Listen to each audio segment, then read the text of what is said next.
Live, sir. Good evening and welcome you all back to the Let's Hear My School.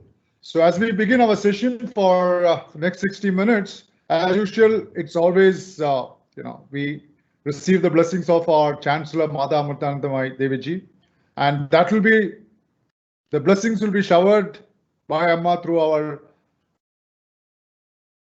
Swamiji Chaitanya, whose introduction most of you know, and most of you who are new to this, I would like to introduce him. He is a graduate in commerce and has done his master's in computer application.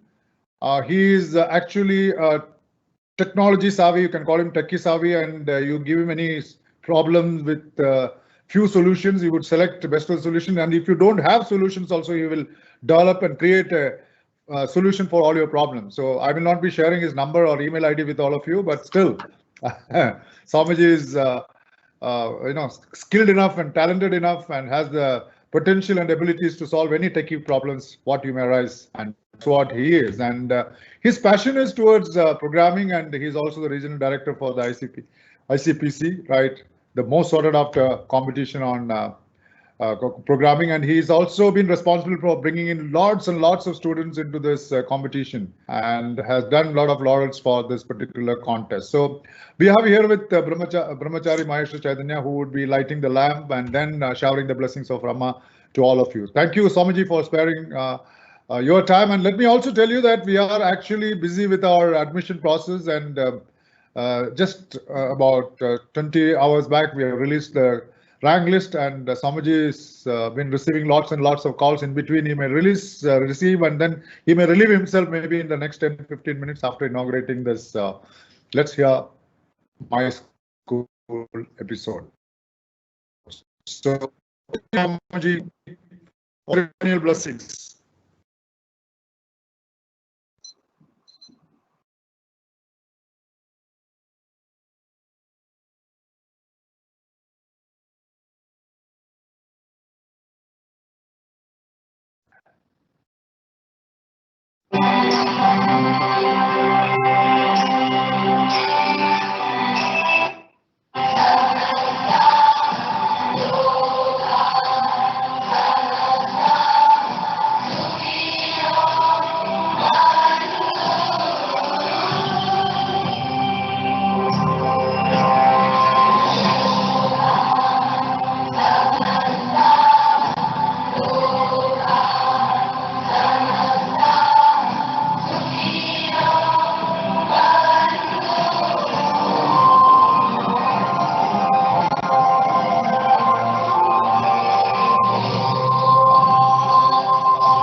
Swamiji, thank you for showering the blessings of Amma.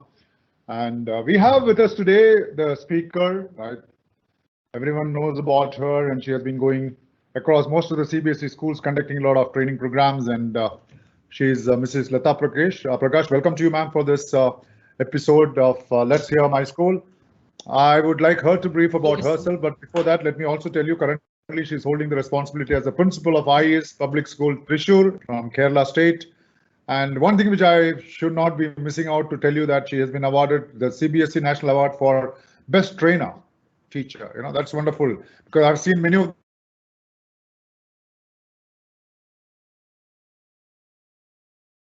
those CBSE receiving a CBSE National Award for Best Trainer. And we have the best trainer here with us to talk about the most burning and hot topic, the new national education policies and the school.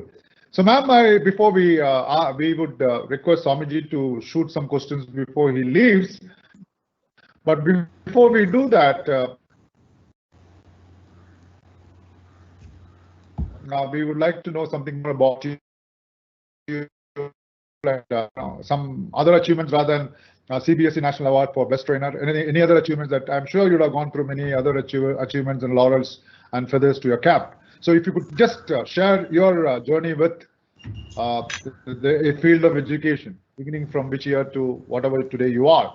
Over to you, ma'am, and welcome on behalf of Amrita Vishwavidyapeetham for this session. Let's hear my school. Ma'am, I would be grateful if you could just make yourself, yeah, welcome to that. Your forehead is being covered by the camera. Can you just lift your camera a little up? Your camera, or you can sit little behind. Fantastic. That's your journey in the field of education. Over to you, ma'am. Okay, thank you, sir. Thank you very much. With the blessings of Amma. Thank you so much, Swamiji. Thank you so much, Professor Krish and Amrita Vishwa Vidyapeetham for providing me this opportunity to interact with the people in the field of education in regard to the new National Education Policy 2020. As Professor Krish was mentioning, I am a person who is into the field of education for the past more than 25 years, working in different states in the southern part of almost the southern states of Kerala, India, and being very close, in close association with the CBSE, imparting education in the different parts of the country as well as the state. And apart from the CBSE National Award for the best trainers, I have also received, I have brought laurels to the school where I'm working, because I do strongly believe that as a principal, as a teacher, one must be focusing to bring laurels to the institution where she or he is working. And I have brought laurels to the school in the form of getting an entry into the India Book of Records, and then getting an international school award for the school. And then I have personally also achieved several other achievements, like the Silver Line Award from the school, as well as from the British Council, the principal for coordinating the British Council's International School Award. So I have been greatly thankful to the CBSE for providing me a lot of opportunities in association with the CBSE to handle several responsibilities, holding several responsibilities, almost everything associated with the CBSE schools in the educational system of CBSE. And also I am very happy that CBSE for the past 6 to 7 years I'm working very closely with the CBSE, providing training sessions to the principals and teachers of the CBSE stream. That's all about me, Professor Krish. Thank you so much for this opportunity. Wonderful. I know there are many things that you need to tell us, but I'm quite thrilled about your achievements so far in your career, and wish that many such law cap in the future years of your service towards the field of education. So wishing you all the best, ma'am. And we have Swamiji, who would certainly lead the questions, and he would certainly ask million, then 1 billion question and 1 trillion question. So he'll ask you 3 questions on national education policy, and then we'll pick on with questions of the viewers, and I have some few clarifications which I need to go through. Okay. So a simple way, of course, this is the agenda for the day. So over to you, Swami, and we are grateful to have you here. I think he's coming back to this session after a long time because he is busy with his own now. He's also the admission chairman for all the 4 campuses of Amrita School of Engineering, Coimbatore, Amrutapuri.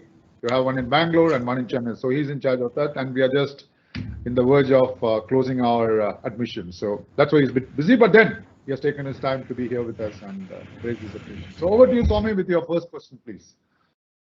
So very good evening, attendees and ma'am. See, the national education policy, the new national education policy is going to be a game changer in the whole education sector. So you were saying that you have been training the teachers, the principals, and the entire school community in different platforms. And after looking at the policy or the change in the type of change that will come in future, in the near future, what is the role or relevance of the life skills in the new education policy? Because what I have seen is that most of the subjects will be kind of interdisciplinary subject. I cannot say that I am just a teacher in mathematics and I just cannot sit back. So how do you think that the perspective, the perception of the teachers have to change? And how do you think that it is going to help the future generation of the teachers?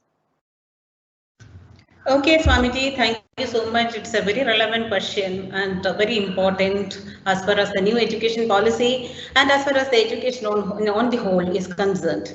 Because we know that teachers are the most important assets of any educational institution, because the children or the students who reach the campus of any educational institution will be molded by the teachers. So the mindset of the teachers, how to mold the future generation, and how to bring changes in their thought process, how to bring into them a lot of skills which are required for the future generation, plays a high role. So as teachers, as educational institution, what we need to first do is to train our teachers so that they will imbibe the core values and the points involved in the national education policy, so that they will have a very better understanding about the national education policy as well as the future education. So first thing is to train the teachers and bring them to the level of implementing this in the best way. And next most important point is, as you have rightly asked, the children form the future of any nation, any country, and the world.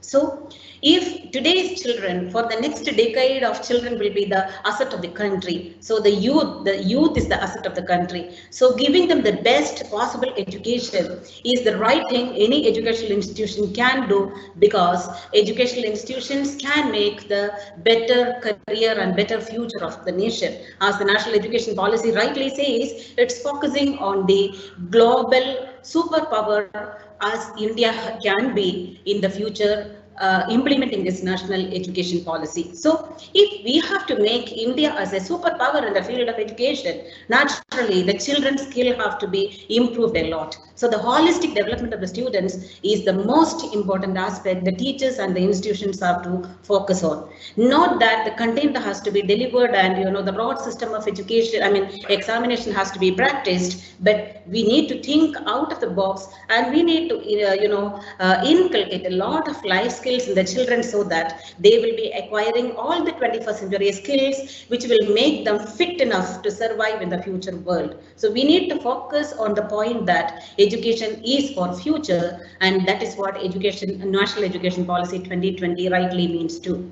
Thank you. That's all, Swamiji. So, Thank Swamiji, you. I think she has well explained your questions, and what do you say about the answer, Swamiji? Yeah, exactly, ma'am. You have rightly pointed out the significance of the teachers, the significance of students, and how they play a very crucial role in building up the entire country, and how they get a global exposure. So it is very clear. And let me move to the next question. See, it is related with the first question. We have been seeing that we are seeing that a lot of teachers are taking quite a large effort, a huge effort to make sure that the students are given the best even in this pandemic times. And we know that other than schools and colleges and malls, everything is now live and open. And teachers are the most affected community because all of a sudden they had to change the way in which they used to teach. There is no emotional connect, there is no social connect, and they don't even see the face of the students while they teach. So they are forced to create a kind of change. They are forced to adapt to the change that happened because of the pandemic. And do you think that if this change happens, and if they are able to adapt and survive this change, do you think that it will help accepting or embracing the national education policy that will be implemented in next 2 years' time? Okay, Swamiji, very good question. As you said, right now, teachers are the people who are suffering, we can say. They are struggling, and they are now, it's a kind of survival of the fittest. The teachers are going through such kind of a phase, and perhaps educational institutions and educational sector is the only sector which has faced such a drastic change in the job, in the profession. So definitely the teachers are undergoing a lot of mental pressure, but imbibing and involving all the kind of mental pressure they are going through in order to get adapted to the changing world. The teachers are taking up all the challenges very positively. They, as you said, they are not able to see the faces of the children. They are not able to communicate with them in their presence physically, but the technology has made it all possible that even in this pandemic situation, education is progressing forward.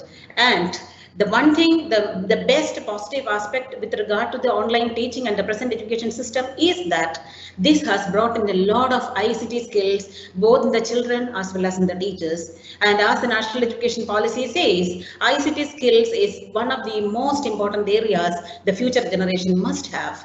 And let us take things very positively, as we all believe that changes are always good because they bring positive aspects in the future. So this pandemic has brought a lot of change in the teaching fraternity, that the children as well as the teachers have got adapted to a world basically to get fit into the next generation with the lot of ICT skills. And once this pandemic goes away, once we are back to the educational institutions physically, definitely the teachers as well as the students' ICT skills will be much larger than the present condition. And definitely they have, gone through, they have explored a lot of online tools which where all the possibilities lie, and they have got a lot of ideas. They have imparted the same, they are imparting the same to the children. So children also get to know that there is a lot more for us to learn in the field of technology and science. So definitely this pandemic, we can find the positive in this pandemic, that being at home, even we are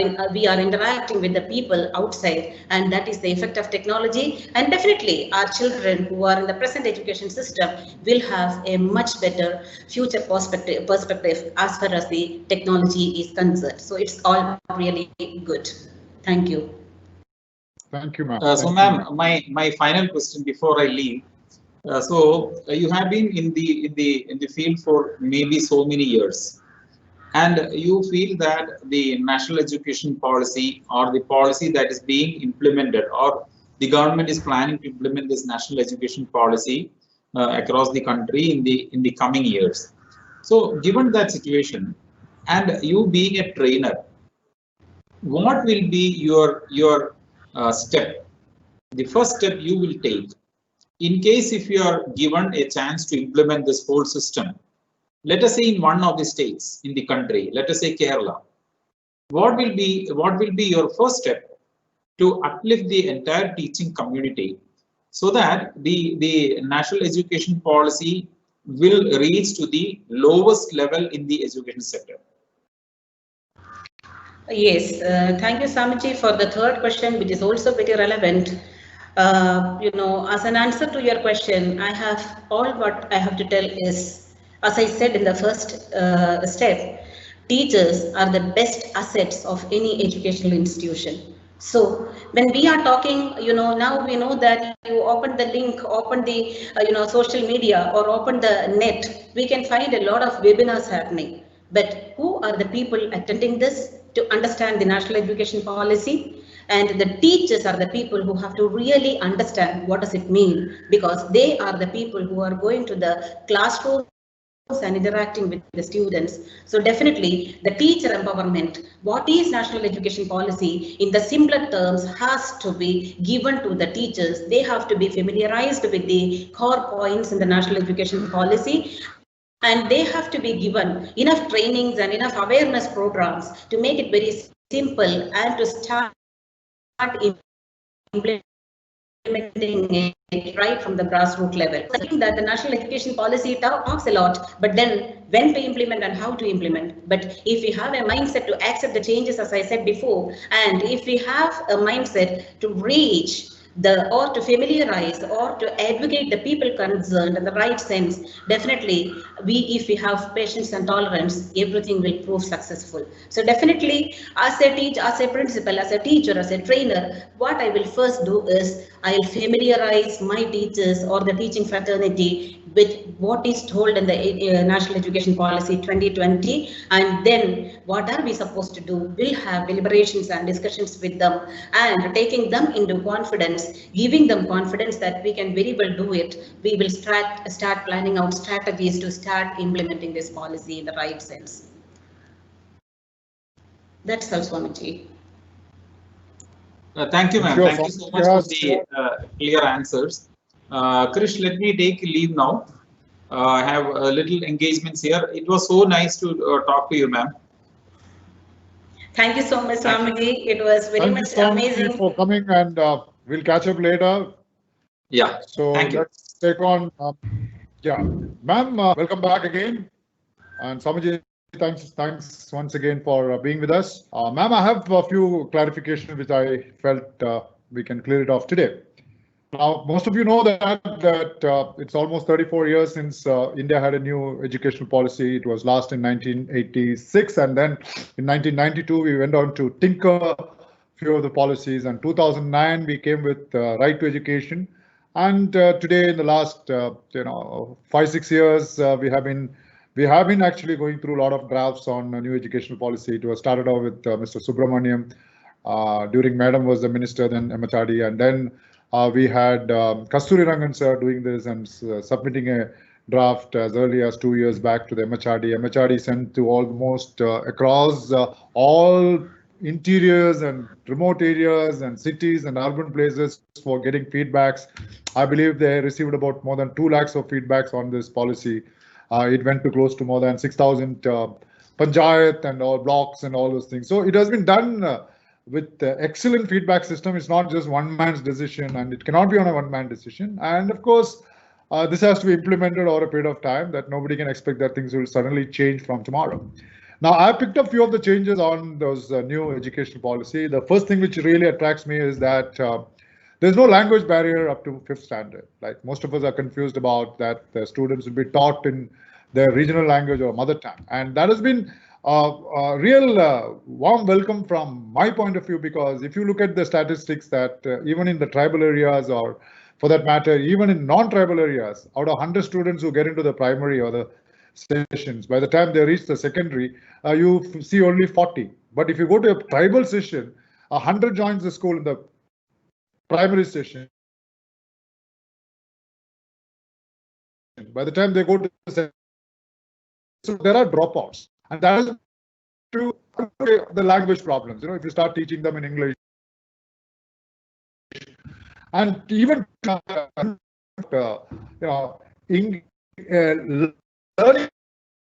learning English is a must, but learning through English is still not a must. And what I'm trying to ask is, build this introduction of mother tongue, and then there are 3 choices of different languages. I'm not going to comment on that.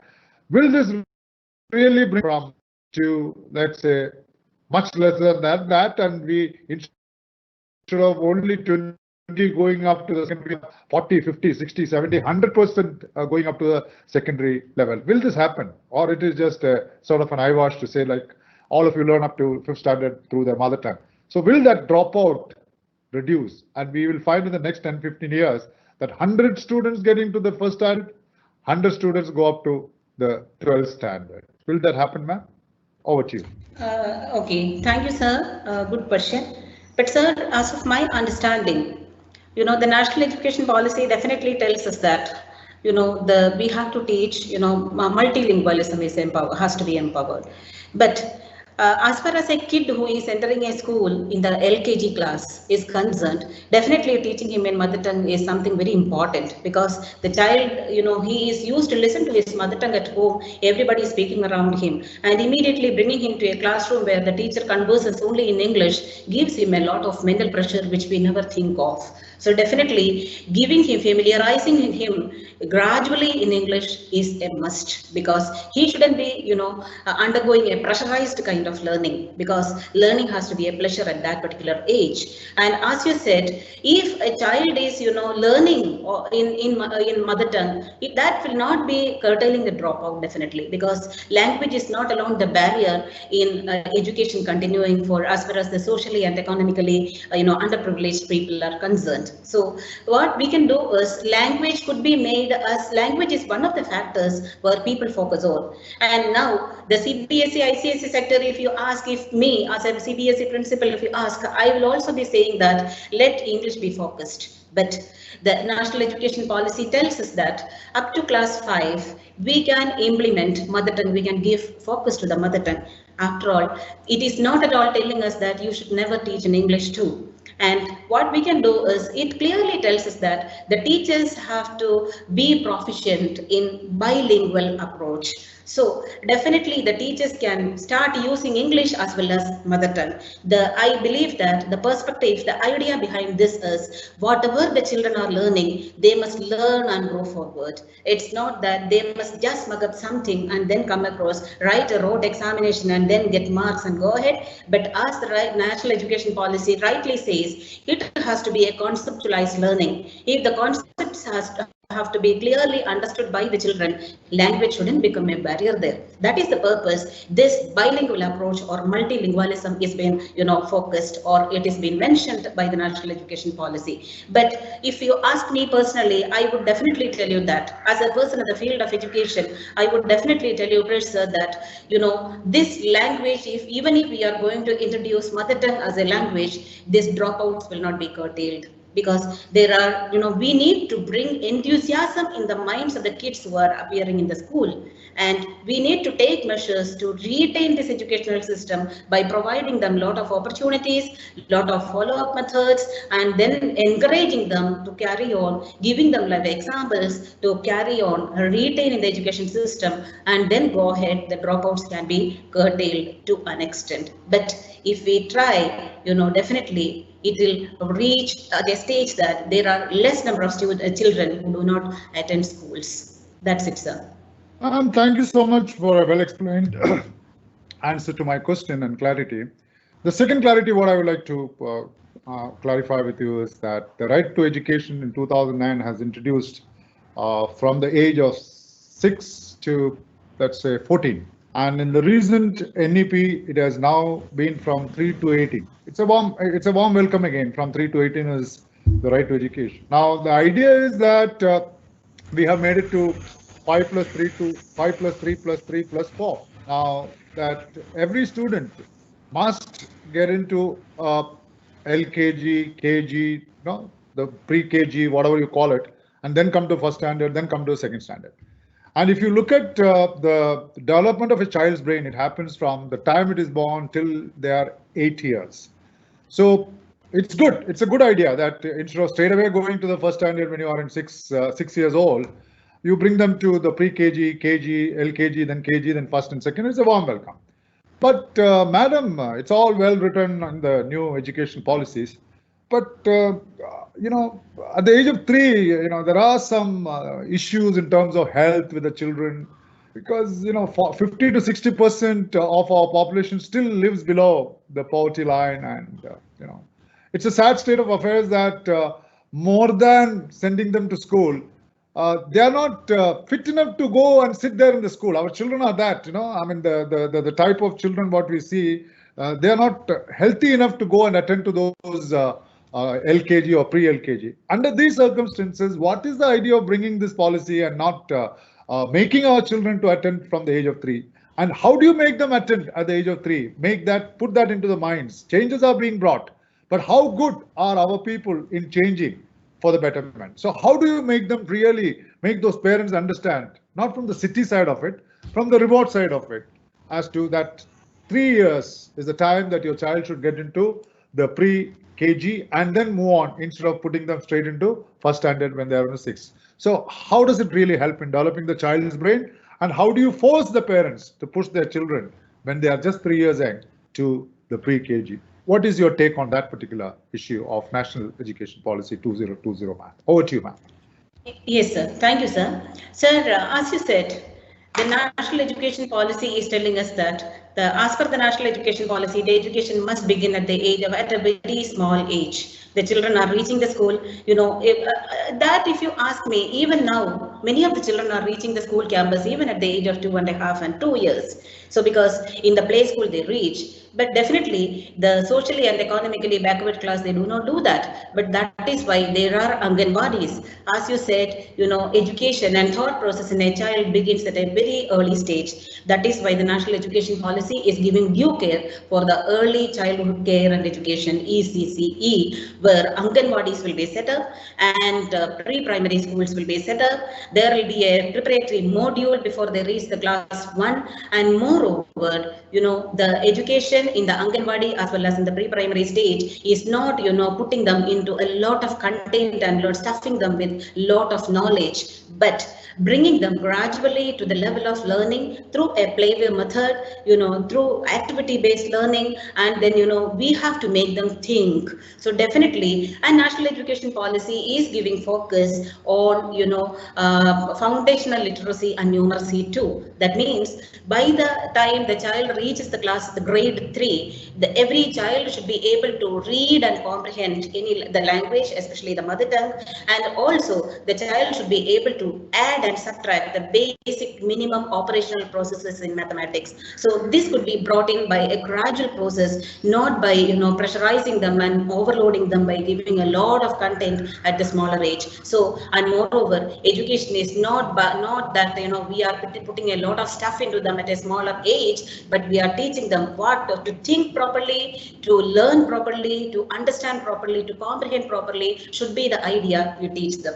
When we talk about health of the children, they are not fit enough to sit in a classroom for from morning till evening. The national education policy is giving focus on the health aspects too. That is why it is clearly indicating that health cards have to be implemented in the schools for every child. So naturally, in order to measure the health of the children, whether they are healthy enough to be in a classroom and learn something, the health card helps a lot because health checkup has to be done. So every school has to take up this also. So definitely, if we are giving a lot of importance, and if parents, as you said, if parents who are in the remote places are, we convene a meeting, we educate them. It is not an easy process to educate them, but we need to have a lot of patience to educate them, to create awareness in them, to tell them that it is for the future of their kids, and the government and the organizations will take care of the education of their children. They only have to do is what they have to do is to support us to promote their children in the field of education. Definitely, it is not a one-day process. Rome, as we say, Rome is not built in a day. It will take time. It will need patience. It will have to require tolerance. So definitely, over a period of time, there will come a time. As per the national education policy, everybody will be getting an education, which is the right of any child. That's all, sir. Thank you.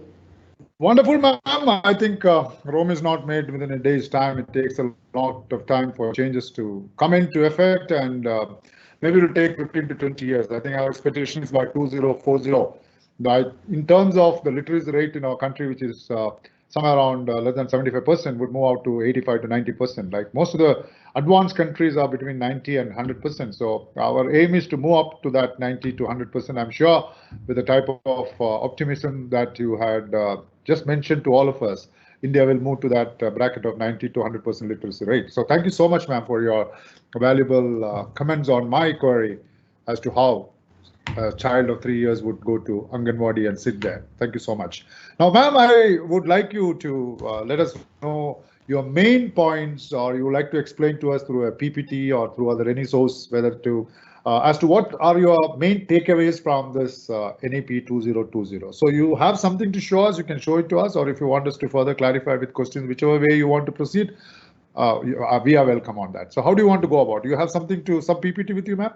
Yes, sir, I do have some PPT because my intention is to get a clear picture about school education and NEP through this session. Absolutely. So I have, absolutely. Yeah. So I have made a PPT. Yes, sir. You have a set of PPTs with you. So Yes, let's sir. see and hear you, ma'am, from the PPT. So Okay, over sir. to you. Okay, sir. Thank you.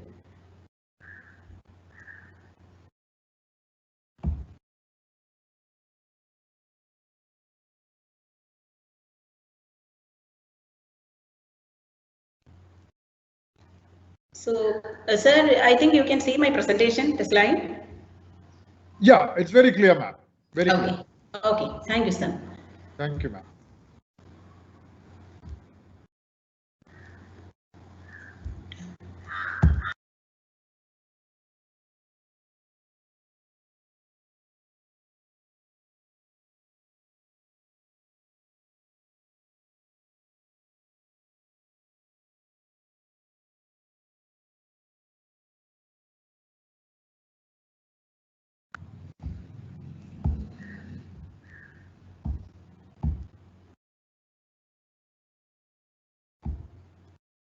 Ma'am, are you talking or are you or No, you were sir. just... Sir, yeah, sir. I'll be talking right now. Okay, okay. Sorry. Just, I thought you were yeah. talking and not able to hear. Okay, please No, go ahead, ma'am.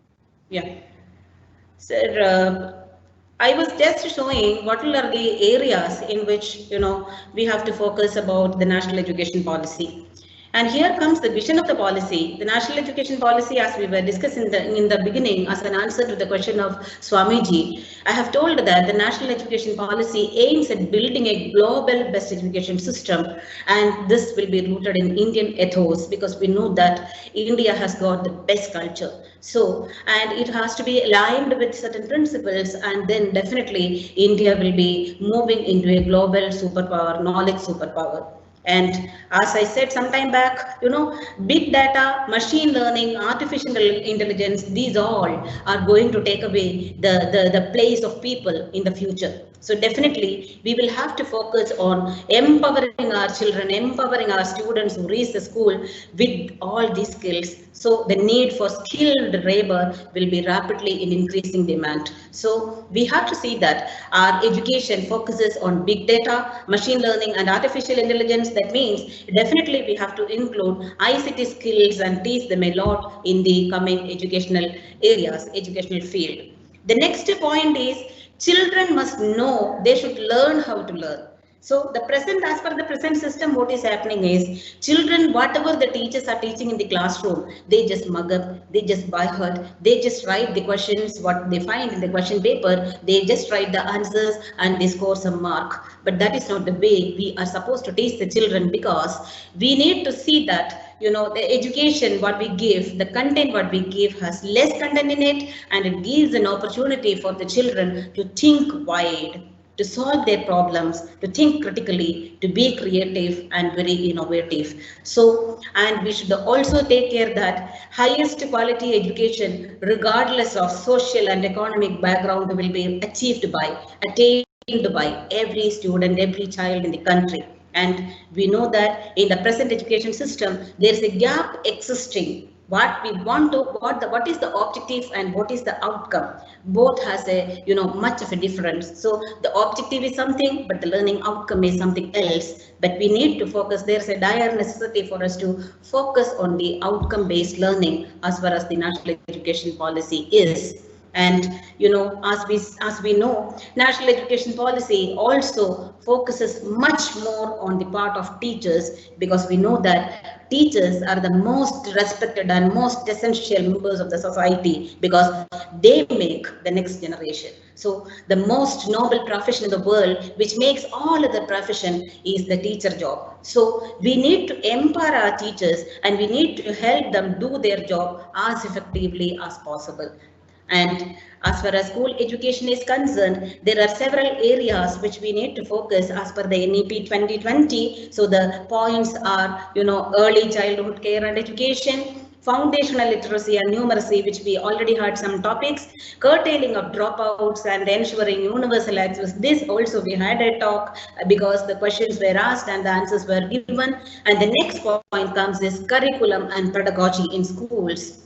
Teachers, we have already talked about that teachers have to be empowered and they have to be familiarized, and equitable and inclusive education should be provided to everybody. Efficient resourcing and governance through school complexes has to be done. And after all, the regulation and accreditation of the school education also has to be done, because every one of us, if there is a monitoring system, will take care that it all goes well. So definitely these are the points what are mentioned in the national education policy. And what I want to see the viewers want to tell the viewers is through this session we are not going to present any videos. This is a different talk, because this is something with regard to national education policy. It is a policy, and so itself we have to talk very seriously on the policy, and our purpose, the whole and sole purpose, is to simplify what is told in the national education policy and present for the viewers, just to get an understanding on what are we supposed to do. So when we come to the early childhood care and education, as Krish sir has already said, we had a discussion on it, that by the year 20 and 30, universal provisioning of quality early childhood development will be done. So by the year 2030, now this is 2020. So by next another 10 years, there will be a situation that India will have a situation where all children who are entering the grade 1 are school ready. That is why the early childhood care and education is given a lot of importance in the NEP. And as we said, it is activity based, it is discovery based, it is playway based, it is multifaceted, it is flexible, it's multi-level. It's not that, content is, given to the children through stuffed into the minds of the children. As I said, these all points we had discussed: Anganwadis, pre-primary schools, standalone pre-primary schools, these all have a lot to do. But when we think of us as a principal of a CBSE school, I can tell that if the people are viewing this from the CBSE sector or from the ICSE sector or even from the state board syllabi, now the schools, most of the schools of pre-primary sector, and all what we need to do is we need to change our thinking a little bit according to the NEP, that every child gets a pleasure kind of learning, not a pressure learning. That's what we have to do at the early childhood care and education. But for this, the teachers have to be specially trained. It's not that, that is what we were discussing. The teachers are the most important aspect, most important assets, most important part. So the teachers have to be trained how to deal this. So, we should have an ECCE qualified teacher. No matter, we can give a lot of empowerment to the teachers who are present in our system itself. We need not take them away, but we can talk to them, we can convince them, we can train them what are they supposed to do at the pre-primary level or at the Anganwadi level as per the NEP. And the second point, what the NEP tells is about foundational literacy and numeracy, which we had a talk regarding this. That is, up by the time the child reaches the grade 3, every child should be able to read and comprehend the basic text, and every child should be able to carry out basic addition and subtraction with the Indian numerals. That is what is meant by the NEP is telling us to do in the foundational literacy and numeracy. And definitely a national repository of high quality resources on foundational literacy and numeracy will be made available in the National Teachers Portal too. But you can see in the slide, the last point, the digital libraries will be encouraged to set up in all public and school libraries. So we can start thinking, how can we set up a digital library in our schools? Let us start thinking today, so that by next year, we will start, process for that, and by the year 22 and 23 and 24, we will start doing as per the NEP. And here, what we need to do is, in order to empower the students, what we can do is peer tutoring can be made under the guidance of some teachers. Let the students learn themselves. Let us not, make them mug up things. Let us not make the children by heart something and go and write, and then forget after their exam is over. So if they need to learn, if they start teaching somebody else of their peers, definitely their knowledge gets retained in their memory. And as per the National Education Policy, if every learned man in the country tries to teach somebody, the other person who has not got that privilege, definitely we can go with the policy of each one teach one and can empower the others too. So all school children shall undergo regular health checkup organized by the schools, and for this, health cards will be issued to the children. This is what Chris was rightly asking me the question, what about the health of the children? Yes. And here comes the next point, what is mentioned in the National Education Policy, curtailing dropout. How can we do this? How can we curtail the dropouts? That is something very important which we need to discuss and deliberate. And we need to take care that 100% gross enrollment ratio will be there in preschool by the time the school reaches 2035. So the first initiative is to provide effective and efficient infrastructure so that all students will have a safe environment in the schools to learn throughout, right from the KG, right from the pre-primary, right from the Anganwadi. There should be very good infrastructural facilities and conducive environment in the schools that children will be retained and they will feel like coming to the school and learning in the school. And when we talk about, there should be counselors recruited, or school complexes will be trained social workers and teachers who will be continuously working with students and their parents to travel through and connect with communities. I'm so thankful to Mr. Krish, Professor Krish, for asking such a wonderful question, because these are the right points what are mentioned in the National Education Policy. So the questions were very much relevant. And furthermore, if at all still there are any dropouts, there is nothing to fear, there is nothing to worry, because the country the nation is going to empower the National Institute of Open Schooling, which is NIOS, which will be expanded and strengthened for meeting the learning needs of young people who did not get a chance to study in the regular school. And the fourth point in the NEP is the curriculum and basic pedagogy in schools. And we know that pedagogy is something which has to be very creative. How creative a teacher is, that much creative a student will be. And why each school why do the parents say that this school is not good, that school is good? It is not the institutional difference, but it is the people difference. The teachers adopt a different way. There the teachers adopt a different way. Here the teachers adopt a different way. So that whatever it is, ultimately we have to think that it is not the institution. It is not the institution is known by the product it brings out. So the students coming out of the institution have to be fit for the world, for the future existence. So we should provide them holistic education, integrated education, inclusive education, enjoyable education, and engaging education. If we need to do all this, definitely we need to think of creative pedagogy. If there is creative pedagogy, only the school curriculum will have a new design. So as per the new education policy, the National Education Policy, the framework goes like this: 5 plus 3 plus 3 plus 4. And 5 is nothing but the preparatory stage, that is 3 years play school and 1 and 2 classes, grades 1 and 2. Next, preparatory stage of 3 to 5, 4 and 5, 3, 4 and 5. Then comes grade 6, 7 and 8, and then the high school stage, the secondary stage, which contains classes 9 to 12. So this is the new design of the curriculum or the school setup, what we are going to have. And how the education has to be imparted. As we rightly said in the beginning, mentioned at the beginning, the playway method of learning in the pre-primary schools getting gradually implemented with the content introduction, with the textbooks, with a lot of content. Gradually we are imparting such kind of education. And then in the middle school, we are taking the children through a thought process. We are empowering their thoughts. So introduction of subject teachers for learning and discussion of more abstract concepts have to be done in the middle stage. And once they come to the high school or the secondary stage, it will have 4 years, where we have to say that multidisciplinary study based on the subject oriented pedagogical or curricular stage is done. So the middle stage, the classes 9 to 12 will have a build on whatever we have taught them in the middle school.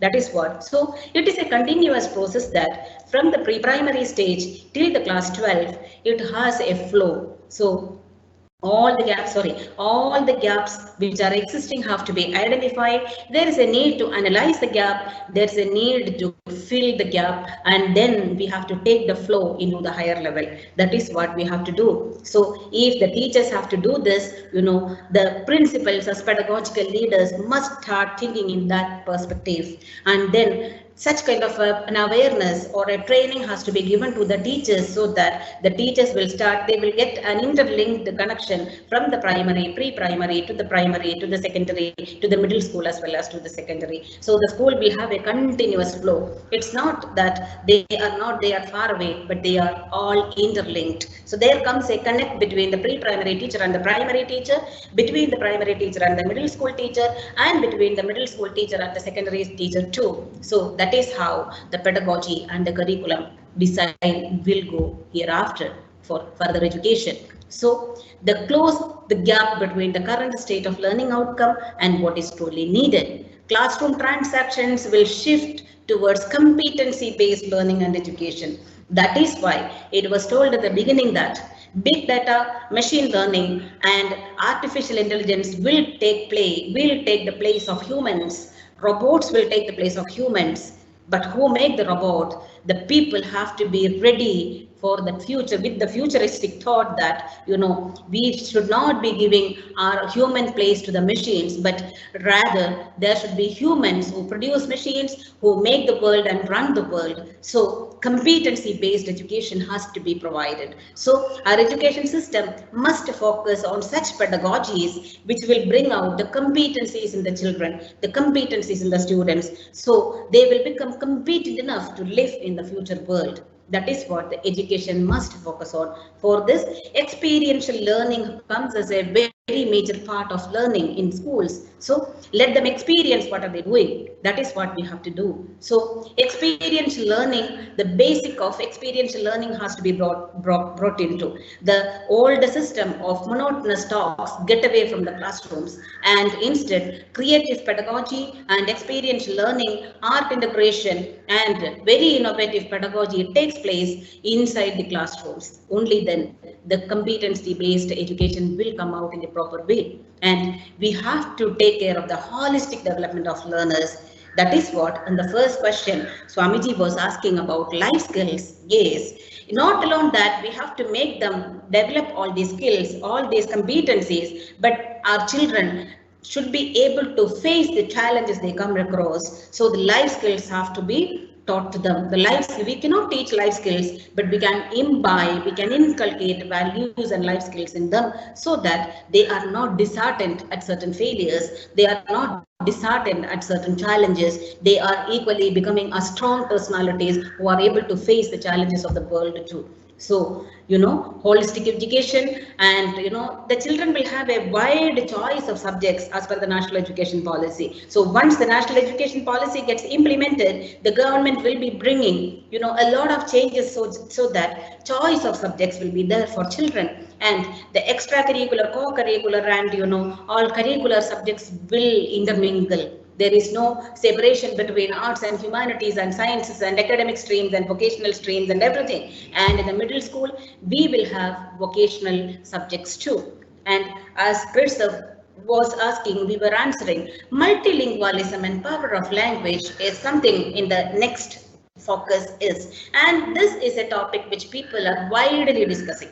There is a whole lot of wide discussions happening about multilingualism, but the focus of NEP is on multilingualism is that India, as a country having different languages spoken by people at different parts of the country, children should be proficient enough, they should be good enough to understand and comprehend the different languages too. That is why it is told that, multilingualism can be empowered. So a 3-language formula can be implemented. Even now we have a 3-language formula, but then why to worry? There is no much worries. Any policy when comes into existence, when comes into implementation part, people will have a lot of criticism. But let us be very positive rather than finding out what is the negative in that. Let us think what is positive in that and how can we go ahead. Definitely the critical points have to be brought to the notice of the people concerned, but we should find the ways and measures how can we go ahead successfully in this. And when we talk about, that is what we were talking, the teachers will be encouraged to use a bilingual approach. This we have already discussed, so I'm not going to talk further on it. And, every student will take part in a fun activity, a project which is about the languages of India, because we know that India has so many languages in it. So it's a fun kind of learning. So this will be, involve any form of assessment too. And teaching of languages will be enhanced through innovative and experiential methods. So the teaching pedagogy is something which we need to focus so much on, and we need to empower our teachers for. So if we have to implement creative pedagogy in the classroom, our teachers have to be empowered to do that. That is what teacher empowerment becomes the most important aspect, again, which we are going to talk about. Curricular integration of essential subjects and skills, which we have already discussed. There is a lot of, skill development which has to happen in the future education. So mathematics and pedagogical aspects, mathematics, I said in the beginning itself, up to the age, grade 3. The children should be able to do the basic operations in mathematics. That is the way we need to give emphasis to mathematics and languages, and then bring them, empower them and bring them forward. So, and then when we talk about the National Curriculum Framework, the NEP, the National Education Policy 2020, talk about the National Curriculum Framework also. The NCF 2005 will be revisited, and it may take, though it is told that by the end of 2020 the revised NCF will be coming out. Let us expect a little more time, because when something is brought out, a lot of discussions and deliberations must happen, and it has to come foolproof. So definitely, we can expect in another year the NCF will be revisited and it will be updated. So, and hence for every 5 years the NCF will be revisited too. And the next most important aspect is national textbooks with local flavor, local content has to be encouraged.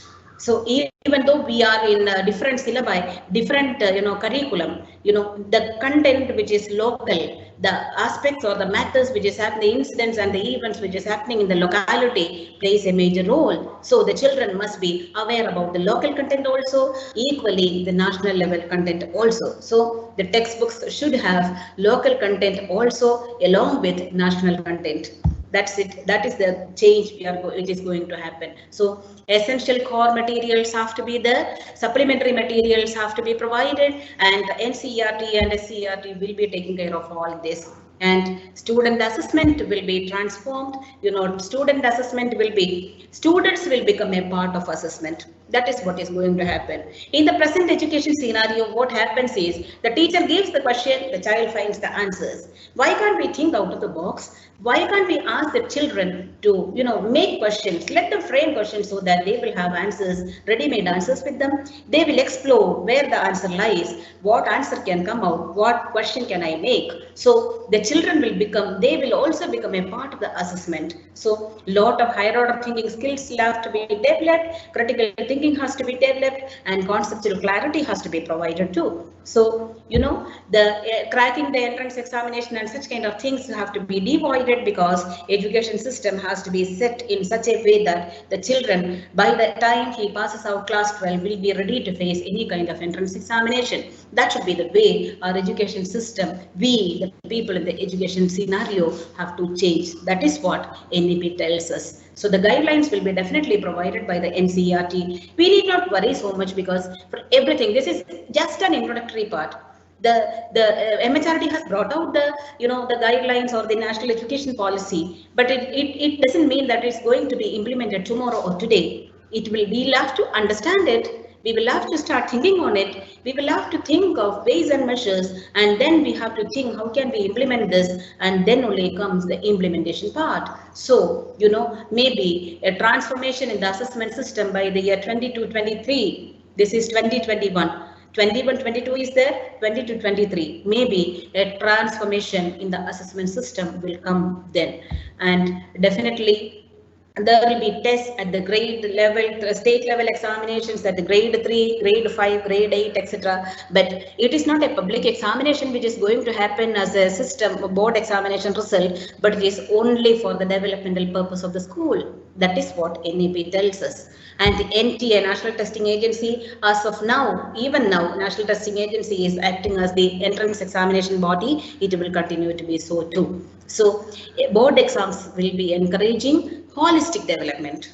So, there will be individualized interest, and board exams will be made easier for the students, because content will be reduced. If we have to give a content conceptualized learning, more abstract learning, definitely the content has to be reduced. When content is reduced only, children will get the opportunities to deliberate and think over and learn by themselves. So content will be reduced, and so itself the board examinations will also have a change in that. That is what NEP tells us. So semester system, annual modular board exams may be developed. That is, instead of giving the whole lot of examination at a stretch, there may be multiple choice questions once and descriptive type questions another. And examination, curriculum will focus on modular state. That is, simple modules will be developed, or we will even go to semester systems, not as a whole year content learning, lot of content once for all.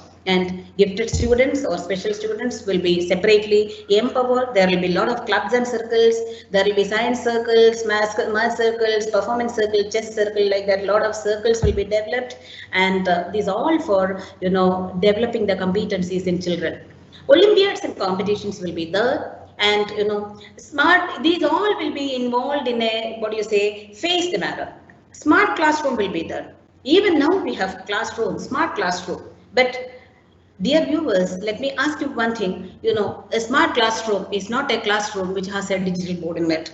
A smart classroom becomes smart when smart people are there in that. So the teacher and the children in the classroom have to become smart, but then digital boards and digital technology will be improved a lot, because ICT skills is one of the most important 21st century skills which our children must have. So lot of resources and collaborations must happen as far as ICT is concerned.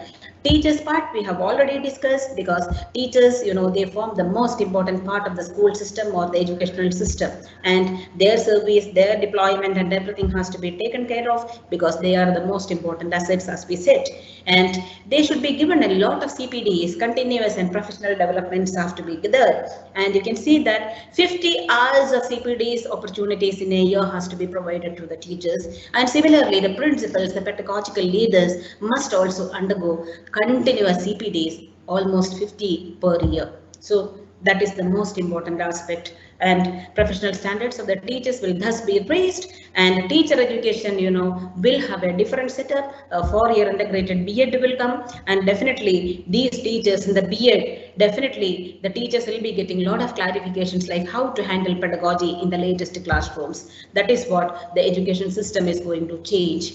And equitable and inclusive education, that is learning for all. That's what we were discussing in the beginning. Every child, no child should be deprived of education. Every child, we should make all efforts to bring all the children in the whole country into the field of education, by promoting them, by empowering them, by giving them, by encouraging them, by convincing them, by giving them opportunities, by giving them facilities. And socially and economically disadvantaged group will be taken care of. SEDGE is nothing but the socially and economically disadvantaged groups. They will be given extra care of. And when we talk about the efficient resourcing and effective governing through school complexes or clusters, we know that school complexes and clusters will be established across the complex and across the country, and these complexes will start sharing the teachers. They will start supporting the other schools. Thus, every school will help the other schools to become lot and empower and exist as strong pillars in the field of education. That is what the National Education Policy is telling us. And finally, the National Education Policy is telling us that with the implementation of all this, every school will raise its standard, but there should be some standard setting and accreditation for school education. As I said some time back, every one of us, we are human beings, and definitely we need somebody to monitor us. So definitely there will be a standard accreditation process for the school education. And then that will be the best part, that we will have a check like what are we supposed to do and how are we supposed to do, and we will ourselves get become aware that we need to maintain the standard, because existing with this kind of changes in the education system needs a lot of innovation and a lot of creativity. So the survival, as I said in the beginning, survival of the fittest, as how our teachers are undergoing a process of survival of the fittest through these online classes. Here comes educational institutions who does the best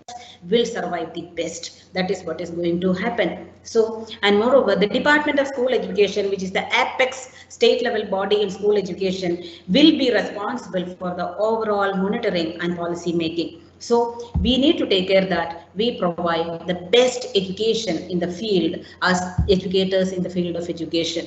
Education should not be a commercialized process. We should stop it, and we should also take care that MHRD shall prepare in consultation with the state government, central government, CBSE, NCERT, and everybody. The MHRD will prepare a regulatory framework, and the RTE Act 2009 will be reviewed to enable this policy and to ensure that all students shall have free and compulsory access to high quality and equitable schooling. So the final part is we discussed in brief. It is a wide aspect, it's a wide process, it's a wide topic. We cannot discuss within 1 hour or two, but we can take care that if we are focusing, let us not ignore the small things, because small things make big things.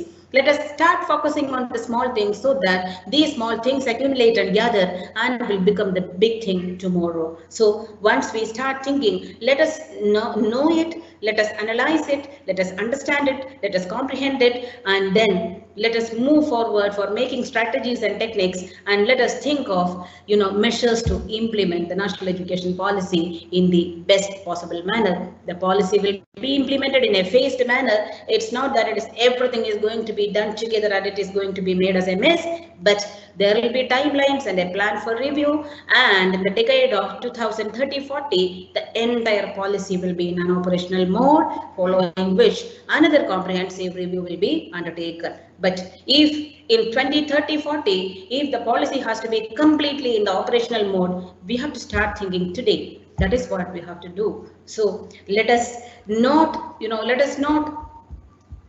let us not wait for somebody to tell us what are we supposed to do. Instead, let us start thinking that even today, right from now onwards, we will have a system where we will be implementing this national education policy in the right sense, in the right spirit, and let us take care that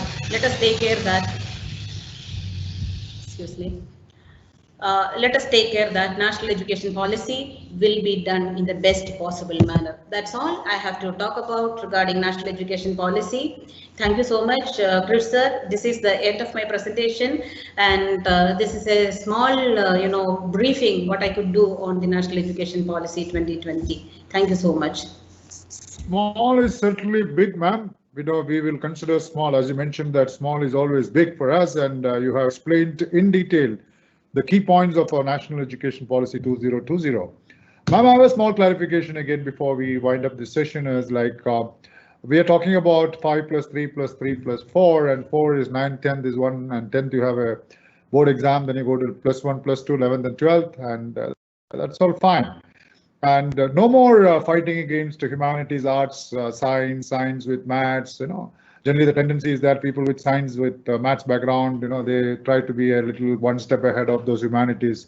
I've seen this in my life as a student. So no more such hanging around and saying, look, I'm in a much, affluent class of science and maths. So that is no more there, because you can choose physics as a subject, and you can also choose arts as another subject. So it's really a multidisciplinary education which is going to happen in the future. Like, for example, that's really going to be good, because if somebody wants to become a design engineer, he can pick up physics one angle, he can take art one angle. So the artistic and the physics together could make him a better design engineer rather than just doing physics, chemistry, and mathematics. So welcome about this. But then the problem, ma'am, is that unfortunately the schools at the moment do not have counselors.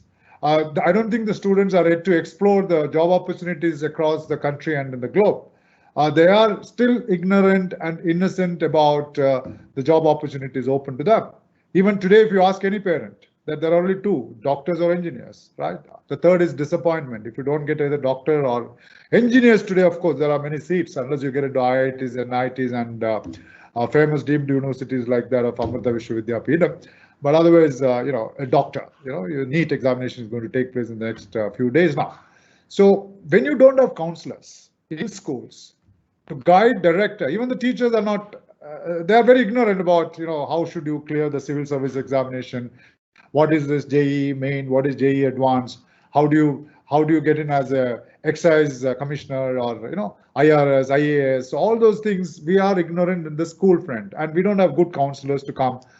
Schools bring in some people from outside on career talks, I don't know how effective it is. Under these circumstances, converting them, the 9th, 10th, 11th, 12th as multidisciplinary education, how it is going to impact. So the ground level has to be improved. We must develop good counselors who can go to schools, or who can employ them within the schools, who can make the students explore the job potentials in India as well. I think in India itself, there are more than 2,000 to 2,500 varieties of jobs.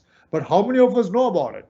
So how is it going to impact the education system? How is it? Is it not bullying the students, saying that you can pick up physics, you can pick up economics one side, you can pick up mathematics one side, you can pick up geography one side, and then I don't know. What is your takeaway from this? I'm a little confused. That is why I'm just putting across on a long question, long narration of my field, what I have inside. We must have good counselors. We must have job counselors. We must have people with knowledge on the varieties of opportunities that our students can explore and then take on during their 9th, 10th, and 11th and 12th. Over to you, ma'am. A few lines on your takeaway from this. Rightly said, Professor Krish. You have said the right point. That is, the school should be a place which will be instilling career thoughts in children. For that, definitely, the present system is that even after class 12, if we ask the student what do they want to become, they don't have any idea. Somebody tells them something and they prefer it and they go for it. That's all. So, but then what is the problem is the child's basic excellence will be in something, and what is he going to do is something else. This is what is going to happen. It's going to become a mess. But then, as you said, if the school is having career counselor to talk to the students regarding the various career options, regarding the various opportunities, futuristic opportunities what the children are going to have, definitely they will start. Somebody has to instill the thought in them, and only then the children will start thinking. So otherwise it's a crime. What we are doing to the children is a crime. We are forcing them, you do this, you are good at science, you are good at maths, you are good at humanities, you are good at commerce. Not that. Let the children decide what am I good at. So itself, the competency-based learning should begin right from the middle classes. And as you said, there should be a school counselor who is proficient enough. The career counselor should be proficient enough to talk to the children, have career talks, have career corners, have discussions, peer group discussions, and everything. Such kind of a thought also must begin in the school, so that children will have a futuristic thought on what should I become in future. Thank you, sir. If the vocational classes would start as early as 6th standard, you can get into coding, you can get into carpentry, you want to become an electrician. So all these are fine. It all looks very good in the paper.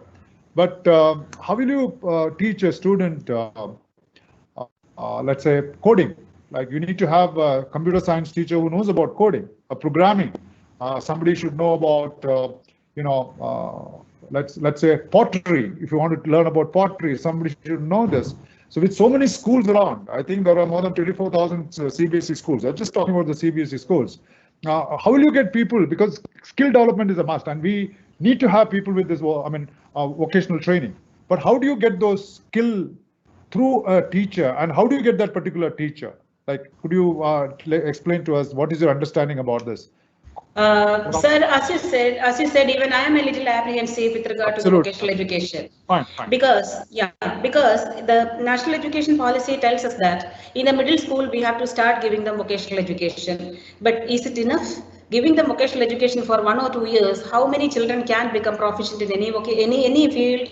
It's not possible. So only thing is we can give them some basic idea. And as you said, there are not enough, people who are skilled in that field. Absolutely.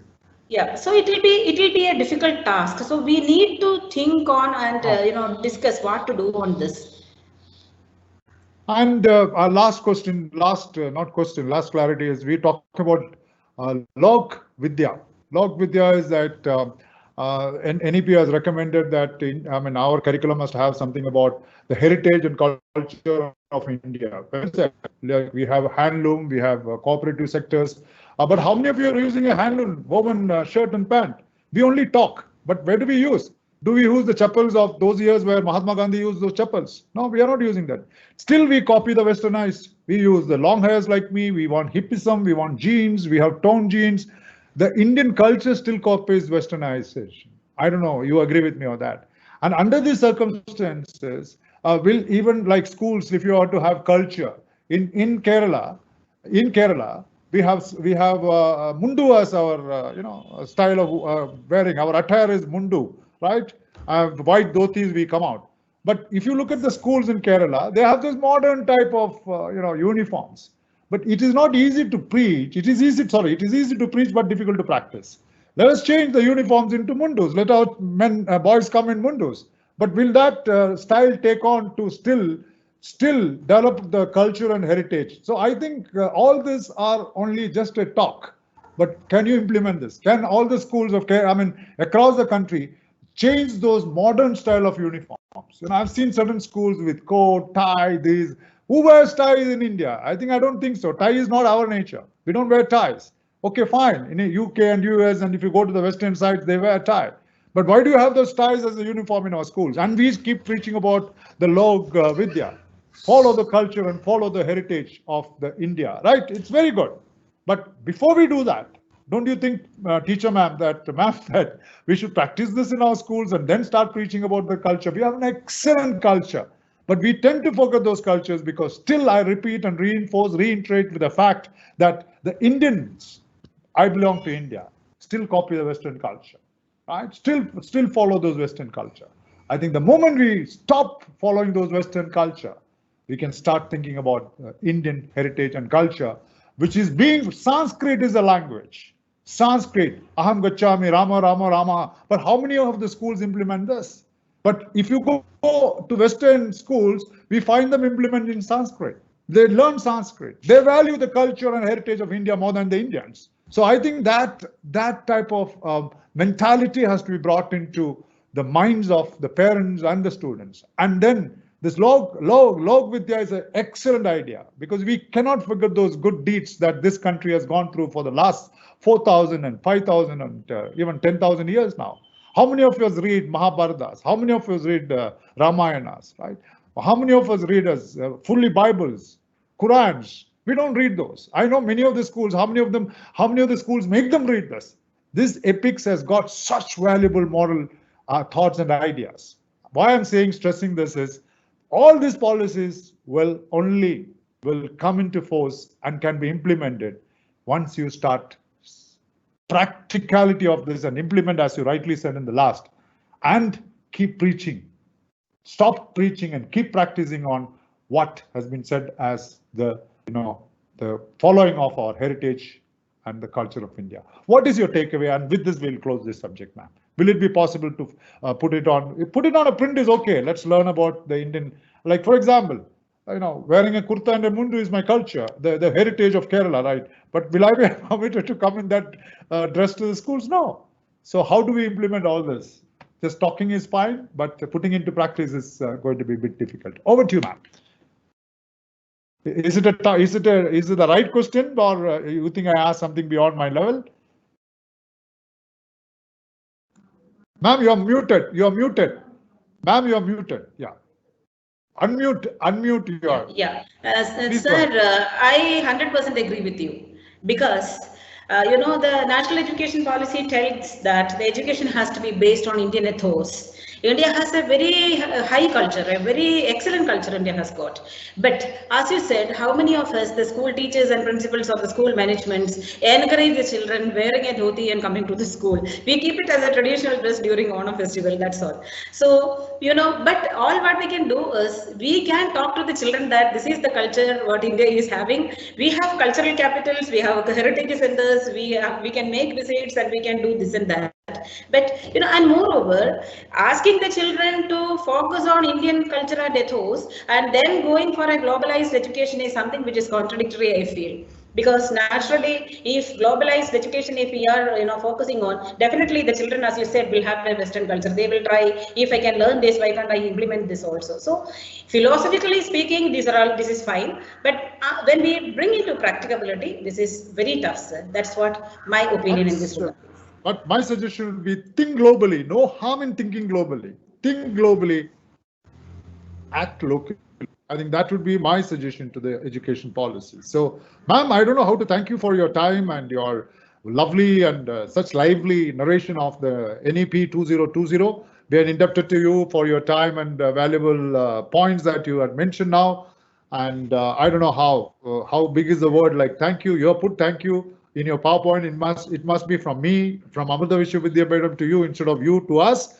But anyway, ma'am, we certainly enjoyed, and we are going with an enlarged, mind on the NEP 2020. And many of the viewers were thanked through the messages what I received today, that Madam has done a wonderful job on briefing us and explaining to us about her takeaway on the National Education Policy 2020. So thank you so very much, ma'am, for being with us. And I'm sure that. Sir, thank you so much, Professor Krish, for providing me this opportunity of being with you, getting collaborated with you, and then, giving, getting involved in a discussion with such a, scholarly person like you, and then getting to know, certain points regarding the national education policy. Thank you so much for providing this opportunity. Thank you, viewers, for viewing us, discussing on it. And thank you so much, Amrita Vishwavidyapeetham, Swamiji, Amma, and everybody, Miss Janani. Thank you so much, sir. Thank you so much. Thank you very much. My pleasure again, ma'am. And this is Medul Krish signing off from the Vishwavidyapeetham Coimbatore. So till we meet again, stay safe, stay secure. Jai Hind. Thank you once again, ma'am, from Amrita Vishwavidyapeetham. A big thank you to you for being with us. Thank you. Good day. Bye, sir. Bye, sir. Good day.